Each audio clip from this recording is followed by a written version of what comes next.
Role of the snare drum in jazz. I would say first, before we talk about the snare drum, let's briefly review or talk about these other elements. The ride cymbal is the center, okay? For jazz, this is the most important part. This is where you're gonna keep time and where you are going to connect with the bass player, okay? Here. This is the main thing. Ideally, you can play in a jazz band with only this, you know, and make it swing. The hi-hat plays 2 and 4 in a classic swing situation, 2 and 4, right? With the foot. And the bass drum feathers, all quarter notes. Boom, boom, boom, boom, boom, boom. Okay? Now, the snare drum, this one is a bit tricky because the snare drum is supposed to like accompany the melody, to support the melody a little bit, or to fill in the rests, to like add punctuation essentially.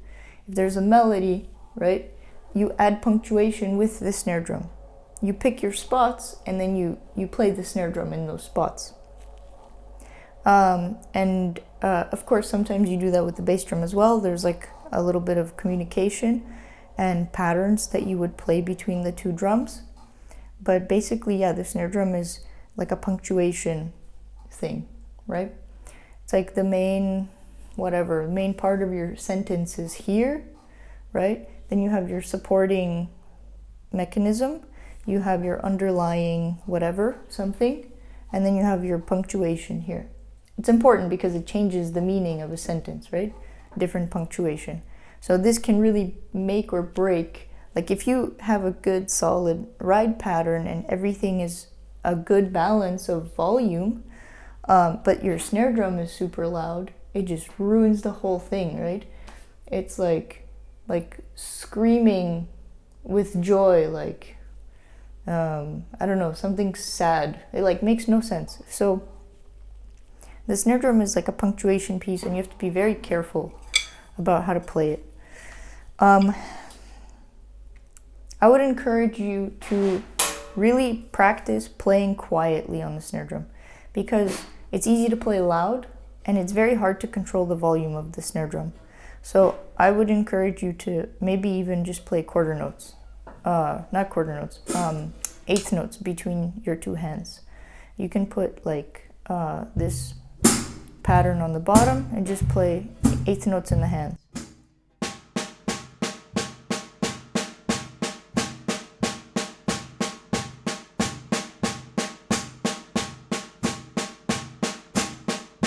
Okay, I'm playing as quiet as possible. You can see the distance from the snare drum. It's a great exercise. If you do it slow, it's hard.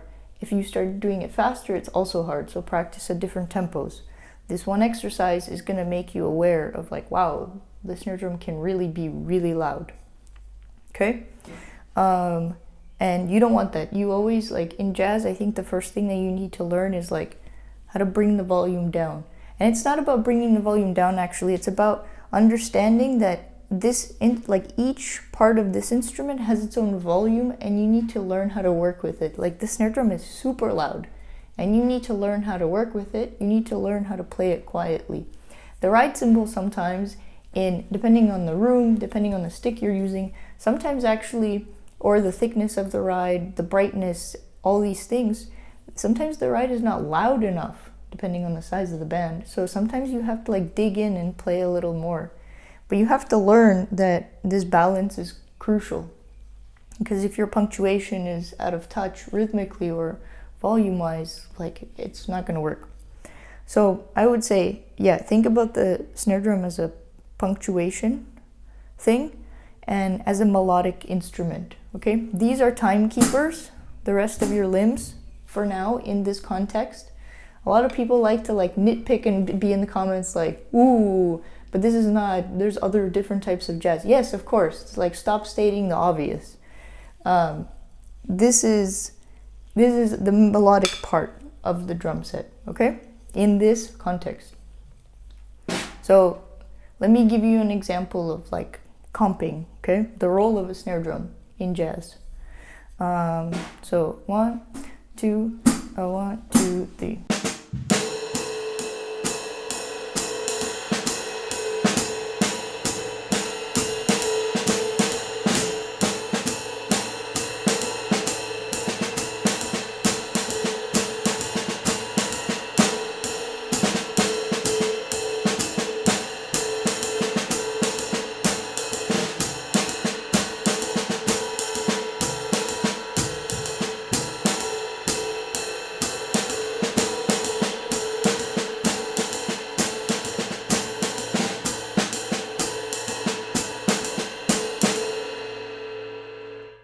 Okay, so I'm trying to focus on the balance of the volumes of everything, and notice how for that particular demonstration, I was playing quite a bit actually. It was like pretty full of things, and that's okay if you know how to control the volume and if it's not interrupting the situation you're in.